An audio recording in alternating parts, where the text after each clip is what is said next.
Sağlıktaki yaşanan her türlü şiddeti kesinlikle nefretle kınıyoruz. Yani insan olgusuna yakışacak iletişim duyguları var iken şiddeti ortaya atmak, şiddetle sorunların çözülmesi hakikaten insani bir durum değildir. İnsanlar öncelikle diyalog yolunu seçmelidir.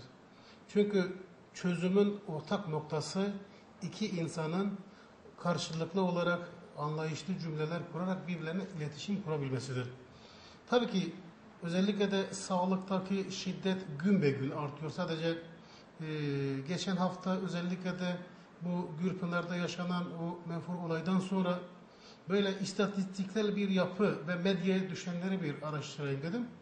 Tabii bu özellikle Türkiye'nin birçok ilinde aynı hafta içerisinde belki ondan fazla şiddet olayı medyaya düştü. Tabii bunun dışında medyaya düşmeyen belki bir o kadar daha olay yaşandı.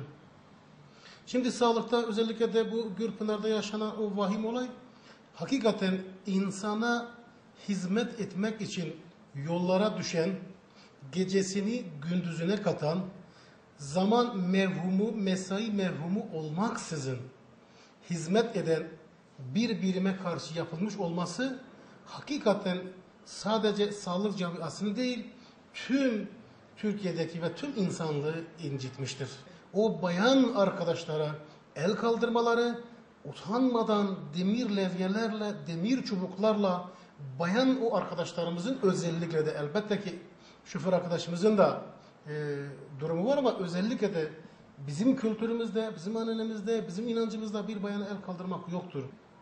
Şu an oranın istasyonu arkadaşlarımızın can güvenliği olmadığından dolayı şu anda orası kapalı, biliyor musunuz?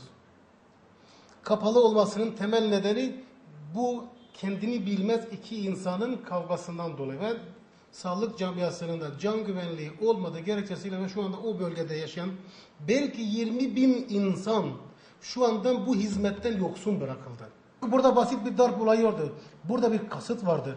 Bakın, bir hasta veyahut da hasta yakını eğer ki sağlık çalışanına darp girişiminde bulunmuş ise 6 ay boyunca bunun sağlık güvencesi elinden alınır. Bir.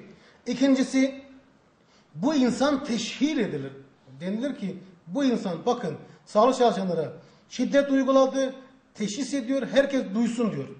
Ve bunun arkasından da eğer ki bu insanda bir rahatsızlık oluşmuşsa ve eğer ki bu insan hastaneye gitmek gibi bir zaruriyet doğmuşsa maalesef bu insan polis eşliğinde götürülüyor. Çünkü şiddete meyillidir diye. Bu insan şiddete meyillidir. Bu insan her an şiddet uygulamaya müsait bir insandır.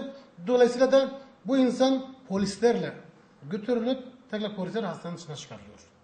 Ve yapmış oldukları bütün o şeylerle masraflardan sağlıkla ilgili teşhis, tedavi ve neyse hepsini teker teker kendi cebinden ve kendi parasından kesiliyor. Çalışma için Özalp Saray taraflarında giden gencecik, ikisi de 24 yaşında ve 89 doğumlu gençliğinin baharında bir hemşire arkadaşımız ve bir doktor arkadaşımız vefat etti. Kendilerine de Allah'tan rahmet diliyorum. Allah ailelerine de sabır versin. Elbette ki sağlık camiasının başı sağ olsun. Ama bu hizmeti yapan insanların da canları pahasına yapmış oldukları bu hizmetleri de halkımızın görmesi lazım. Ve halkımızdan da bu konuda da duyarlılık bekliyoruz.